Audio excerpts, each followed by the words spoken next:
Welcome to the Impact Over Optics podcast, a place where real progress shines beyond appearances and distractions. Here, voices from across industries come together to share wisdom, stories, and strategies that remind us what's possible when purpose leads the way. Because true progress is not measured by how it looks, but by the impact it leaves behind. Let's get started. Thank you guys for joining us for another podcast, Impact Over Optics. We appreciate you joining us. My name is John Detweiler. I'm a leadership consultant with Impact Over Optics. And I'm Dave Diefenbach. I've been a technology consultant for about 20 years. And I'm Jim Viscuzzi. I've been an IT professional for the last 40 years in many various roles. So let's get after it. So this month's podcast is going to focus around communication and sort of styles of communication, how to be effective in our communication, and really try to connect with people on how they like to communicate. I want to start out with a story, and this is a little timely because it literally happened at breakfast this morning. My wife and I tend to do breakfast pretty regularly, and we were sitting at a little restaurant that we haven't been to before, and there was a group of men that were sitting across from us, probably about 10 or 12 guys, having like a breakfast meeting, chatting with each other. And I'm that guy. I like to creep sometimes and listen in on conversations. So I'm listening in a little bit on their conversation, and I hear them start to mention wives and talking with wives and communicating. And I'm like, oh, here comes the bashing session. These guys spent the next 15, 20 minutes literally just discussing communication and how they talk to their wives. And it was almost a roundtable discussion in how can we be better in the way that we communicate with our spouses. And I sat there and I was blown away. I don't know about you guys. I don't indulge in it often, but there are times that we like to complain sometimes and we vent and whatnot. Rarely. Just a little. But here was a group of guys that there was no venting. There was no complaining. There was literally discussions about solutions. And that was the one thing that I really loved. And I thought that parlayed pretty well into what we want to talk about today when it comes to communication. So just as a high level thing, do either of you have like a good sort of definition of communication that we want to sort of read off of, or what we want to start with? I think that's more of a Dave thing. I mean, it's a complicated topic. I want to start with a joke about this, and this sounds easy, right? But communication is really challenging. And to me, well, I learned in the Air Force when I was in the Air National Guard. I used the SMRF acronym, SMRF. So for proper communication, you need a sender, which is the person providing the communication. You need a message, the actual information you're trying to convey. You need a receiver, person receiving the information, but most important is that feedback. So communication isn't just sending words out into ether. Communication is a circular route where you need to get the feedback back from the person that they heard you. You don't always know if they understood you, but at least you've communicated when you receive that feedback back. To me, communication only happens when you have two actors and there's an acknowledgement that the message was received by the other. And that feedback piece, the military is really good at that, right? It all comes back to that sort of read back mindset. And not that I heard what you said, but I was able to process it and share it back. I don't want us to lose sight of the fact of how important that piece of communication is, especially as we sort of have this conversation. I don't know. Who wants to get started? Well, it's funny you said like that feedback and read back. In the world that we all live in, I really live in disconnected communication. A lot of what I try to do is also do read forwards as well as read back. So if I'm going to have a meeting, one of my goals to myself is to send a read ahead for the meeting. This is what I plan to talk about today. Do you have anything to talk about today? How do we collaborate on that agenda so that when we are communicating with each other, first of all, we've established a framework for what we're actually going to talk about. Then we have that conversation, then we capture that information afterwards for that communication so that we then have a record of the communication and what we have agreed or decided or who's going to take the next steps along the way. So I see in my world, communication as very much a process from plan how I want to communicate. We have the communication, we have the follow-up for the communication so that clarity is hopefully established. And if not, people at least have a set of notes to go back to create a shared, I kind of laugh in my head, a shared hallucination of what actually happened at that time when we had it. Well, yeah, our perspectives are always our own, right? Yeah, very much so. Shared hallucination. I think I might actually use that at one point because that's a really good one. Yeah. Jim, you mentioned a word that I think is worth sort of hitting on, and that's clarity, right? As we talk about communication, communicating with clarity, I think is probably one of the most important things that we do. Are we able to take that message that from the sender to the receiver, are we able to make it clear enough that they're able to receive it, pick it up and process it? So As we begin thinking about communicating with clarity, what are your guys' thoughts on that? How do you see our obligation as individuals when it comes to being able to communicate that clearly? I'll grab that for the first one. Yeah. Part of me understanding how I'm going to communicate clearly with someone is, especially if someone I've already met or I already have a relationship, I need to know my receiver. I need to know what kind of a communicator they are. Are they an auditory? Are they a visual? Are they a quick processor thinker? Are they a slow processor thinker? Do I need to give them time to understand that information? So for me, it is incumbent to understand not only the message, but the way I need to send that message to be most effective to the person who's going to receive it and respect them. I don't need you to communicate the way I do. I need to understand how you receive a message so that I can give it to you in a way that we can both come to that shared hallucination. Oh, we're going to keep with that theme of shared hallucination. I like it. The other thing I think about, and that's probably dovetails, is communication methods can differ. But one of the most important things I learned early in my career, and we learn a lot of things through stumbles, is if I wanted to write you I would have written you a short message, but I didn't have the time. That principle of sometimes we send a lot of information, assuming that that's what people need to hear. And good communication actually takes time. And I remember a story where I've written an email to one of the VPs, and he was very direct person. And I had color coded different things I wanted them to see. And he came out, it was a long email. He came out and he showed it to me and he said, "Is this a damn rainbow? What are you trying to say to me?" His message conveyed in a non-elegant way was just distill it down, at least to a TLDR, too long didn't read, which there's a reason that acronym exists, right? So good communication, what Jim was kind of alluding to, is it takes time. And concise, clear communications, they don't just happen because you threw a bunch of words out. Actually take some time to deliberate and say, who is my receiver? And then how do I make this message clear? And then if that person wants depth, you can provide it to them. But usually you can't assume clarity is going to happen just because you wrote a long document. Most people don't read them. It's about taking the time. We talk about lessons that we need to learn and unlearn in life, and especially communication. That your story about too long, color coded, and everything else. I worked for a boss that was exactly what he said. He's like, I read the first 3 sentences. So if it's going to be important, please make sure it's in the first 3 sentences. And I'm like, I have written so many long emails to this boss, and he only reads the first 3 sentences. So I'm trying as a communicator now to get the important information in front, right? What do you need to know about this? And then I'll provide all the supporting documentation through the rest of the email. But yeah, and I think part of what you, we were talking offline too. I use the SMRF acronym, but it, sender, message, receiver, feedback, but it leaves out the medium or the environment, right?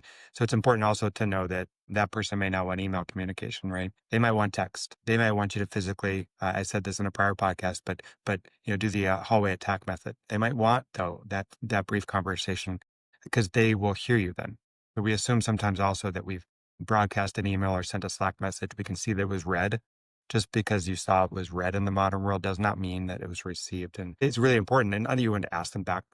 Maybe you want to ask them to repeat back to you, but it's not ideally the case. You would just hope that you would adapt to their style. The current client I have, they don't use email, they use Slack. And I'm not used to that. I'm not a big fan of the Slack urgency message, but I've had to learn how to keep my messages brief. And their style is they link out to important documents, but keep the message brief so they know if they have to read it. And they don't want to link out to the document, but they will if they have to. They know it's there, but keep that message concise. That's their preference, and I have to abide by it. Actually, I think you bring up a good point about all of the different vehicles that now exist for communication, right? So you have short form Slack, text communication. You have email that can be short or long form. You have conversations between people along the way. I found over the last couple of years, I really had to adapt my style of writing emails and messages to people because I've seen so many people read email on their phone, right? So if I write a 7-paragraph email and somebody gets it on their phone, forget it. I know they're never going to read it. So to the point you made, John, what's in the top? What's in my bottom? I cannot tell you how I've gone back and agonized over 2 sentences at the top of an email and 2 sentences at the bottom, because whether or not I realize it, that is the TLDR that most people are starting to form, depending on the method of reading that communication. So that comes back to understanding my receiver. I know the person I work for now reads a lot of their email on their phone. I have to communicate to that person in that fashion that I know they're going to be able to get it versus somebody else. I know that they might get more information right away. How do I build that hook? Based on the different technology platforms, like you said, Dave. Is it Slack? Great. I know I don't want to see 50 lines in a message. Show me a short thing. Tell me where I need to go to get more. We are at an unprecedented time in society when it comes to access to tools for communication. I feel like I struggle even more today than I have ever before in my career when it comes to being effective in communication. So it is a good reminder that all the extra tools don't necessarily make it work. And it kind of goes back to the whole, we talk a lot in these podcasts about what behaviors did we have to unlearn to be effective at X. And I think one of the things that I had to unlearn when it came to communication specifically was that louder is not always better, right? If I shout it loud enough, if the message is sent hard enough, they must hear me. And again, as young leaders, when we're sort of cutting our teeth and getting to that place where we're trying to get people to listen, follow, we're trying to motivate and inspire, we have to do that. So I think my sort of personal unlearning that I needed to do as a leader and a contributor was ultimately recognizing exactly that. You need to know your audience. You need to know how they're going to hear. You speaking louder doesn't make it any easier. Right. I've been a paramedic for the better part of my career, and one of the things that I always have to chuckle about is when new clinicians deal with a patient who there's a language barrier, right? So you invariably get the paramedic who's going to be like, I am here to help you. And they just yell louder. Yeah.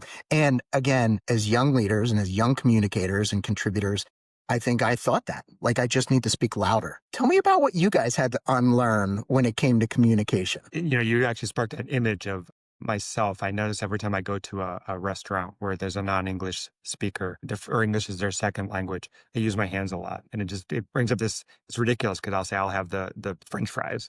And the hand I'm making doesn't make any sense at all. But I don't have a direct answer for that. I'm going to see if Jim has one first while I think about it. So one of the things that I think about that I had to learn and unlearn wasn't so much an unlearning, but a layer, right? When you think about introversion versus extroversion in terms of the people that you are dealing with, right? So if we're having a face-to-face communication, for example, and there are lots of people in the room, you're in a meeting or something like that, the quiet voices often get lost in the midst of that communication because the extroverts are going to think through their words. They're going to talk with their hands as we do all the time, right? And then your introverts don't necessarily have an opportunity to contribute in the conversation.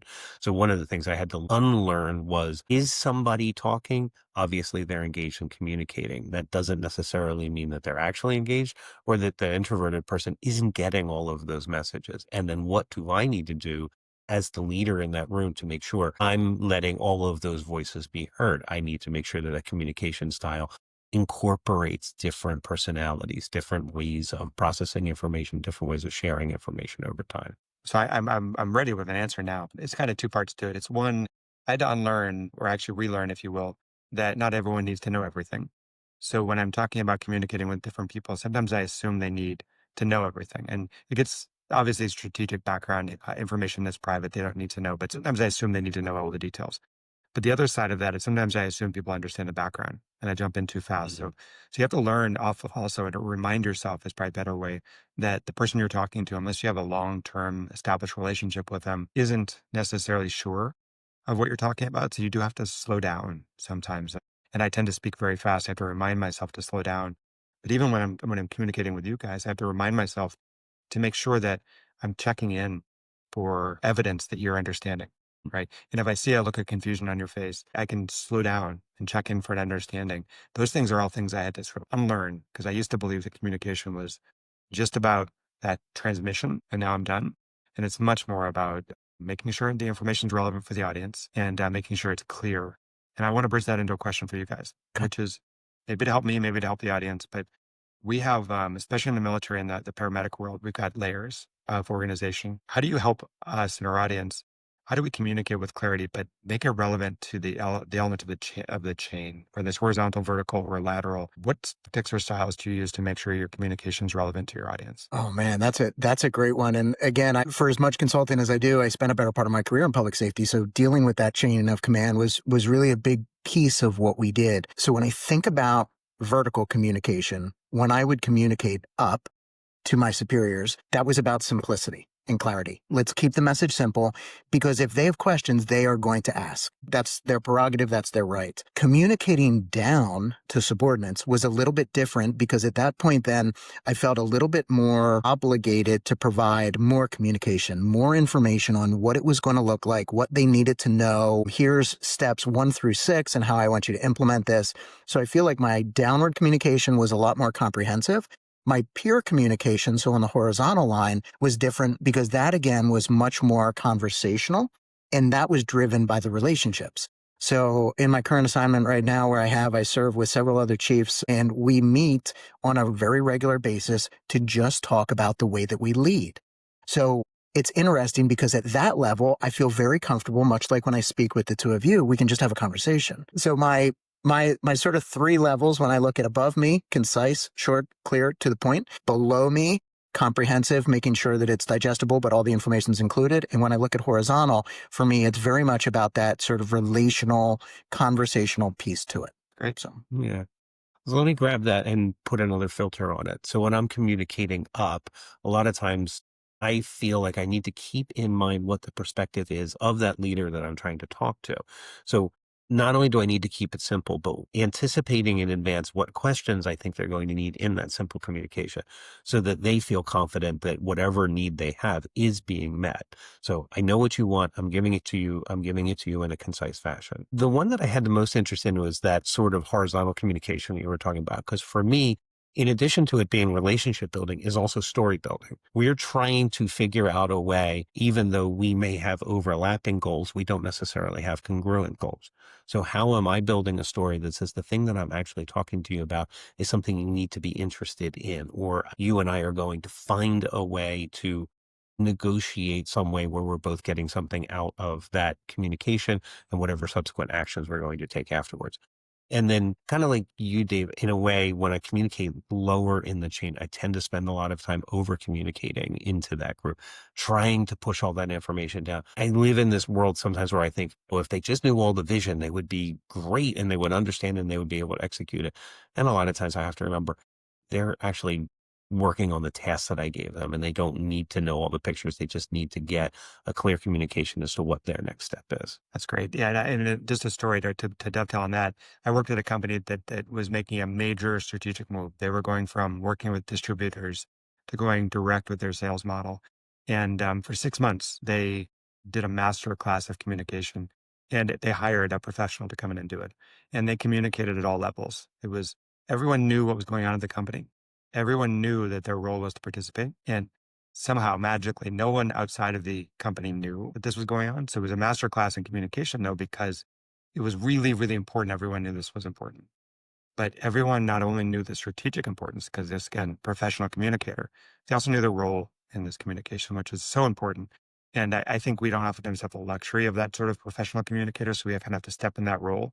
And both of you sort of reminding me too of making sure your message is relevant to the audience. But also there's a question in my mind always of, am I making the assumption that that information is irrelevant versus relevant? And I wonder if you have some thoughts on that. How do you make sure that your message is relevant? Are you making assumptions based on your experience, or are you falling back on strategy? that's actually a really good one. And again, I don't think we talk enough about relevance, especially in our communication. Like, is it relevant for the receiver? Is this person going to be able to understand exactly what we're bringing to them? Wow. Again, I will say this, when it comes to communication, especially when you're considering the relevance of the message and the receiver, you need to know those people. It is tough to be effective and really deliver relevant communication if you don't understand your target audience, if you don't know the other leaders that you're speaking to, or even your peers. It's an interesting perspective. Like, how do you ensure that relevance? You had mentioned earlier sort of that check-in piece, which I'd like to push you on a little bit more, because I want to know more about how you do that. I enjoy firearms. I'm a shooter. And one of the things that in target shooting, and especially out of the military, that they always tend to do is, after your engagement, you peek back just to make sure that there are no additional threats. So there's that sort of look back piece, that check-in. How does that, because I believe that when we talk about relevance, that's going to be a very important piece, because you're using almost a gauge, so to speak. You're checking their temperature to see, are they actually receiving it? So I don't mean to ask another question when you ask me a question, but how do you do that? It's typical. first of all, when you're dealing with something like archery or shooting, it's more of a science, right? You know if you hit the bullseye or not. You know if you hit the target. And maybe that other part's subjective. You look around and see if there are other threats. But with communication, it's so much more art than science. So the idea of whether or not this person actually, did I hit the bullseye? Did I hit the mark? It's usually not as clear as that, where you don't actually know. And I'm dealing with an individual right now on my team who speaks in a different language, literally, different role, different experience. We spend a lot of time, and I say a lot of time, and I mean a lot of time. We spend a lot of time just trying to make sure that the words he's using, the words I'm using are synonymous. Because for some reason we both talk over each other and use different words. And I think it's important to spend the time to get to know someone. I keep going back to the being slow and deliberate in your communication rather than expecting it. And I don't know if that answers your question directly, but that's literally where my mind went to, which is just that clarity and making sure that the feedback comes back, but also that you are spending the time to make sure that your words and your intent are received and understood. I love it. Yeah. So it's interesting. I want to go back to this idea of relevance, right?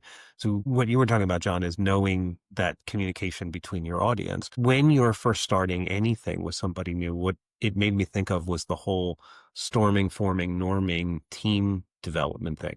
Trying to decide relevance, I think, is a part of that storming sort of exercise where I'm trying to say, all right, I think I know what this is. You're trying to give me feedback. We're still probably crossing words for each other. We're going to have miscommunications. And we haven't really talked about what happens when your communications are misaligned along the way. You have disagreements. You have missed deliverables and deadlines along the way as you start to understand. And then you form over time. Okay, now we sort of converge on what that is. And then you become a norm. You know how to communicate to that person over time. What it makes me want to ask you gentlemen is when you're storming, if you follow that analogy, and your miscommunication, how do you know that? What do you do? What is then your recovery from that miscommunication over time? I'll throw that out there. Do you got a good one? I don't, but I'm going to work on it as Go for it. I think one of the first things, especially in this asynchronous world, I've been working in the Zoom world for 5 years. I crave the interactions with people like we're having here, where we're face to face and we can read body language. Sometimes it's very, very hard to know you've had a misaligned communication. And you only find out because somebody slacks someone else something of confusion, and you hear back from what I call an ally, someone within the organization who understands you and tells you your communication wasn't understood. So first of all, it's really difficult to understand sometimes if your communication is misaligned. And you only find out just by listening, maybe just putting your ear to the train track, if you will, and seeing if there are symptoms, like lagging indicators, if you will. Leading indicators, it's obvious. Lagging indicators come later. Maybe it's later you figure out you're misaligned. But once you have that, I think it's imperative to slow down and find that person and start to understand what their understanding is and understand where you misaligned, because maybe they don't listen to our podcast. They don't know how to communicate effectively, but they haven't thought to reach back out to you, or they don't realize they're misaligned. So that's a pretty important point to say. I saw, an apple, you saw an orange. We didn't know that till we actually sat down together and said, you speak development talk, I speak product management talk. How do we find the marriage in the middle? And to me, that's always been through the story of the what, not the how. Yeah, I think it's a two-part answer to your question. I kind of dodged it. It's really hard to recognize when you're misaligned. But then the answer to me is, if I recognize a misalignment, I'm obligated as a leader to go find that misalignment and try to understand it on a one-to-one level. It's really the only way I find effective to do it. I think for me, I'm a huge body language person. So much like Dave, I need the in-person opportunities to be able to have conversations, to communicate, to do those things, because I read body language. It's how I am. I'm paying attention to your posture. I'm paying attention to the way that your eyes are moving and where you're gazing, how you're sort of interacting with me. So I definitely am a reader of body language, and that helps me sort of determine whether or not I'm getting the message, at least that the message is relevant enough that they're able to connect with it. But you brought up a really good point, Dave, in regards to when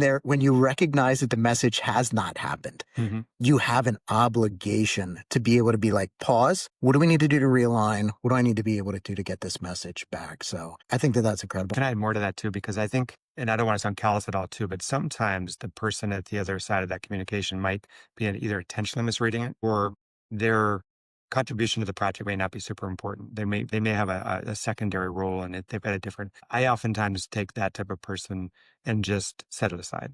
Right at this point, it's misaligned. They're intentionally either misunderstanding, or they don't have a direct contribution. Maybe they're seeking some sort of future goal, or they're just over involved in my project.